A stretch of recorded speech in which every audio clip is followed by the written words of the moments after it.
आज हम लोग पंक्चुएशन के अंतर्गत फुल स्टॉप की पढ़ाई करेंगे कि फुल स्टॉप का प्रयोग कहाँ कहाँ हम लोग करते हैं। तो आओ सबसे पहले समझते हैं कि फुल स्टॉप का अर्थ क्या होता है।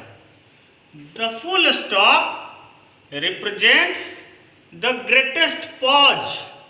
पॉज का मतलब होता है विराम, यानी कि जो पूर्ण विराम होता है, जो फुल स्टॉप होता है, वो सभी विरामों का सर्वाधिक प्रतिनिधित्व करता है, यानी कि सबसे अधिक बार प्रयोग में लाया जाता है जब हम किसी सेंटेंस को लिख रहे होते हैं। तो फुल स्टॉप को हम लोग समझते हैं कि इसका यूज कैसे कैसे हम लोग करते हैं। जैसे a full stop is used to mark the end of an assertive or an imperative or an optative sentence।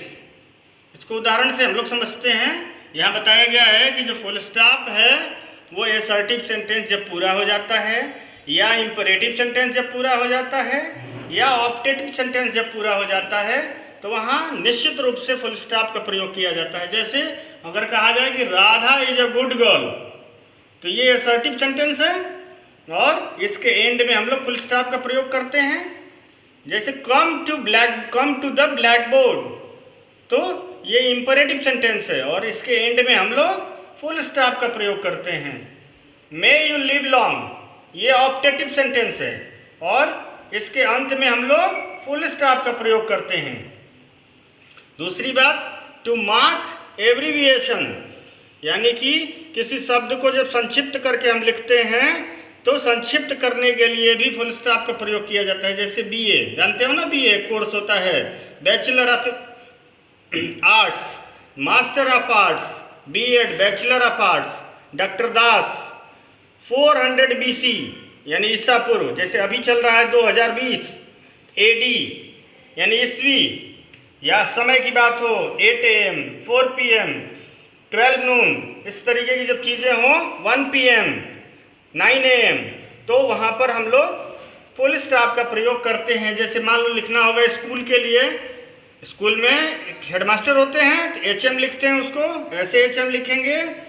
फिर BEO ब्लॉक एजुकेशन ऑफिसर, तो शॉर्ट में जब लिखते हैं, एब्रीविएशन करके लिखते हैं, तो फुल स्टॉप का प्रयोग करके इसको दर्शाते हैं।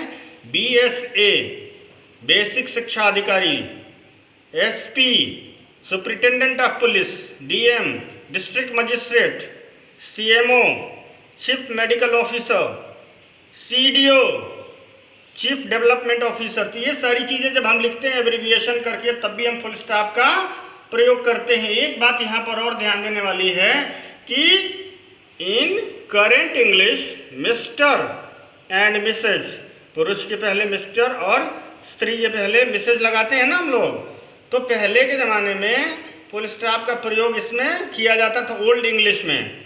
Occur without a full stop as these have come to be regarded as a full spellings, क्योंकि अब ये फुल स्पेलिंग्स में आ गई हैं, यानी कि प्रचलित अंग्रेजी में मिस्टर और मिसेज के बाद फुल स्टॉप नहीं आता, क्योंकि ये सब अब संपूर्ण वर्तनी माने जाने लगे हैं। तो प्यारे बच्चों, इस तरह से हम लोगों ने आज समझने की कोशिश की है कि पंक्चुएशन के अंतर्गत फुल स्टॉप को हम लोग कहाँ कहाँ पे यूज करते हैं, कहाँ कहाँ पे उसका प्रयोग करते हैं। इसको तुम लोग अच्छी तरह से लर्न कर लोगे और फिर ये समझने की कोशिश करोगे कि फुल स्टॉप के मार्क को, चिन्ह को हम लोग कहाँ कहाँ पर लगाते हैं।